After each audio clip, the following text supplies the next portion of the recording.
అబద్ధం చెప్పినా అతికినట్టుండాలి. కానీ జగనన్న దొంగల ముఠాయికి ఈ తెలివి కూడా లేదు. ఆ స్క్రిప్ట్ రాసిచ్చే ఓడికైతే మెదడు మోకాల్లో ఉన్నట్టుంది. మరి లేకపోతే ఏటి? ఆ డైమండ్ రాణి మొన్న గొట్టాల ముందు కూకొని ఏటి మాట్లాడుతుంది? ఆ ఊర్సా క్లస్టర్ సంస్థకు ప్రభుత్వం 60,000 ఎకరాలు అప్పనంగా ఇచ్చేయిందట. ఆ బుర్రలో అసలు మెదడుందా? అయ్ బాబోయ్, 60,000 ఎకరాలా? ఇలా మొఖాలకు 60,000 ఎకరాలంటే ఏటో తెలుసా? 60,000 ఎకరాల్లో 2 ఊర్లు కట్టేయచ్చు. అట్లాంటిది ఓ కంపెనీకి 60,000 ఎకరాలు ప్రభుత్వం ఇచ్చేయిందని పేగు ప్రచారం చేస్తున్నారు. చెబితే ఎవడైనా నమ్మేట్టుండాలి కానీ ఇదేటి ఎట తిక్కలేసాం. ఆ ఊర్సా కంపెనీకి ప్రభుత్వం ఇచ్చింది 60 ఎకరాలు.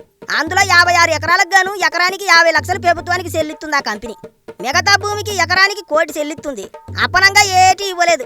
కానీ వైసీపీ వాళ్ళు మాత్రం 99 పైసలకే ఎకరా లెక్కన భూమి కట్టబెట్టారు అని అబద్ధాలు చెబుతున్నారు. చేసే ఇట్లాంటి వాళ్ళని ఎక్కడా చూడలేదు అనుకుంటున్నారు జనమంతా. అయినా జగనన్నకి కనీసం మానవత్వం లేదా? అక్కడ కాశ్మీర్లో మనోళ్ళను ఉగ్రవాదులు అన్యాయంగా చంపేశారు. దానికి దేశమంతా నిరసనలు చేస్తోంది. వైసీపీ వాళ్ళు కూడా కొవ్వొత్తులు అట్టుకొని తిరిగారు. కానీ జగనన్న మాత్రం తాడేపల్లి కొంపలోనే ఉండి బయటికి కూడా రాలేదు. ఏం మడిసండి బాబా, బయటకు వచ్చి ఓ మాట మాట్లాడితే టంగు అరిగిపోద్దా? బహుశా సజ్జల స్క్రిప్ట్ రాసి ఇవ్వలేదు కాబోలు. ఏడు చేస్తాం, జగనన్నతో అట్టుంటది మరి.